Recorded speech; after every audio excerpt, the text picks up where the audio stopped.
और इनके जो पार्टनर थे प्रवीण राउत, जिन्हें हिरासत में लिया ईडी ने, और वो न्यायिक हिरासत में हैं, और वो न्यायिक हिरासत में आने के बाद सुजीत नाम का एक शख्स जो हिरासत में लिया गया था, उसकी वाइफ है स्वप्ना पाटकर, और जिनके पास काफ़ी एविडेंस थे, डॉक्यूमेंट्स थे, जो ईडी को वो उन्होंने मुहैया कराया है, और जिससे ये पता चल रहा था कि डायरेक्ट इन्वॉल्वमेंट है संजय राउत का, और इसी वजह से इन्होंने फ्रस्ट्रेशन में आके धमकी दी थी, और धमकियों में बहुत ही गाली गलौज किया गया है। ऐसी भाषा का आम तौर पे हम लोग ने अखिलेश, ये कब तक उम्मीद की जानी चाहिए कि इस महिला ने संजय राउत पर जो संगीन इल्जाम लगाए हैं, उससे लेकर जो फोरेंसिक जांच का आप जिक्र कर रहे हैं, क्योंकि जाहिर है ऑडियो क्लिप है, महिला का ये दावा है कि संजय राउत की आवाज है, संजय राउत इससे इनकार करेंगे, ये कब तक क्लियर हो जाएगा?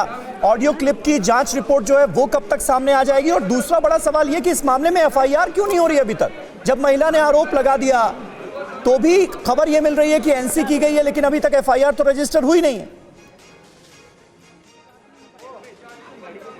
जी समीर जी, यहाँ पर बताना चाहेंगे कि जब महिलाओं से जुड़ा कोई मामला होता है, हाँ, तो पुलिस को बिना विलंब किए पहले मामला दर्ज करना होता है, बाद में सामने वाले पे जांच होती है, भले वो निर्दोष छूट जाए, लेकिन अगर महिला कोई गंभीर आरोप लगा रही है तो पहले उसे केस लेना चाहिए। हालांकि 2021 में जब उन्होंने पुलिस स्टेशन पे वो गई, तो पुलिस स्टेशन ने इस पूरे मामले पे कार्रवाई नहीं की, क्योंकि तब सरकार में उद्धव ठाकरे की सरकार थी और संजय राउत बहुत ही प्रबल नेता थे। अब जब से शिंदे सरकार आई है, तब ये मामला पूरा तूल पकड़ा हुआ है, और कल जाके एनसी हुई है। एनसी इसलिए क्योंकि बाद में ऐसा न हो कि ये वॉइस और किसी की निकल जाए, तो इसीलिए एफआईआर लेने से पुलिस बचती रही है। अब ये एनसी हुई है, और इनकी वॉइस टेस्टिंग तभी होगी जब ईडी इनका वॉइस रिकॉर्ड करेगी और उस सैंपल को मिलान किया जाएगा, और कलीना में जो फॉरेंसिक लैब है वहां पर, हालांकि इसकी रिपोर्ट आने में 20 से 21 दिन का वक्त लगता है। बिल्कुल, और मामले की जांच जिस तरीके से मामले का ये दायरा, जांच का ये दायरा जिस तरीके से बढ़ रहा है, अलग अलग थ्योरीज यहाँ पर है। एक तरफ जहां समीर जिसका जिक्र कर रहे हैं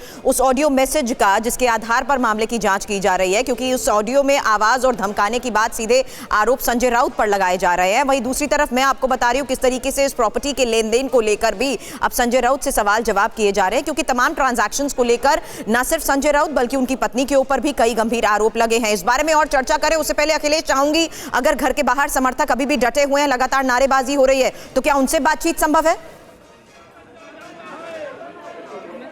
जी बिल्कुल, मैं उनसे बातचीत करता हूं और आपको दिखाता हूं सीधे उनका क्या कहना है। यहाँ पर जो समर्थक हैं वो यहाँ पर बैठे हुए हैं, तो आप बताइए कि यहाँ पर आप लोग क्यों बैठे हैं? देखिए क्या है कि संजय राउत साहब को ईडी का पहले जब समन्स आया था, तभी संजय राउत साहब ने ईडी के ऑफिस में गए थे और 10 घंटा तक उनका इंक्वायरी हुआ था। उसके बाद जितने भी प्रश्न पूछे गए थे उस सभी का उत्तर दिया हुआ था। लेकिन पिछले बार जब समन्स आया तो तभी पार्लियामेंट चालू था।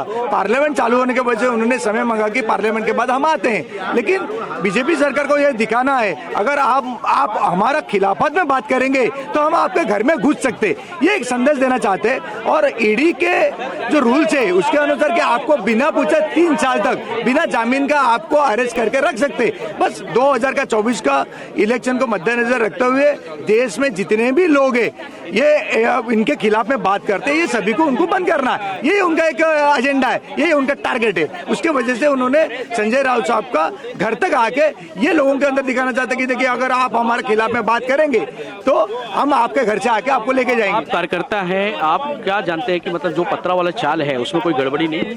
देखिए पत्रा वाला चाल में जो भी गड़बड़ी हुई है, जो भी ईडी कह रही है, वो सभी का जो भी क्वेश्चन है, जो भी प्रश्न है, वो सभी का पेपर्स और उत्तर दे रहे संजय राउत साहब। ऐसा नहीं कह रहे कि मैं आपका प्रश्न का उत्तर ही नहीं दूंगा या आपका कोऑपरेटिव नहीं कर रहा हूं, तो घर तक आने की जरूरत ही नहीं था।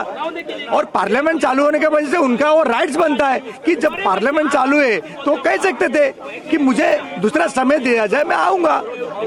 एक अंतिम सवाल कि आप कार्यकर्ता यहाँ गेट पे बैठे हैं, अगर संजय राउत जी को ईडी ले जाना चाहती है तो आप जाने देंगे? देखिए हम तो हमारा काम करेंगे, जो दबाव तंत्र के अनुसार सरकार का ऑर्डर के ऊपर वो ईडी कर रही है वो उनका काम करने दीजिए। हम एक शिवसैनिक होने की वजह से, हम संजय राउत साहब का, बाला साहब का और उद्धव साहब का कार्यकर्ता होने की वजह से शिवसैनिक, हम हमारा काम करेंगे। संजय राउत साहब आगे बढ़ो, शिवसेना। सकते हैं कि यहाँ पर अखिलेश जो आपके पास कार्यकर्ता लौटती हैं, हूँ, कुछ और लोगों से आप बातचीत करिएगा, जल्द आपके पास लौटती हूँ। लेकिन इस बीच बता दें कि संजय राउत के घर ईडी एक्शन पर अब बीजेपी नेता किरीट सोमैया का भी बयान सामने आया है। संजय राउत को जवाब देना ही होगा, कह रहे हैं किरीट सोमैया। घोटाले, भ्रष्टाचार, माफियागिरी का जवाब तो देना ही होगा।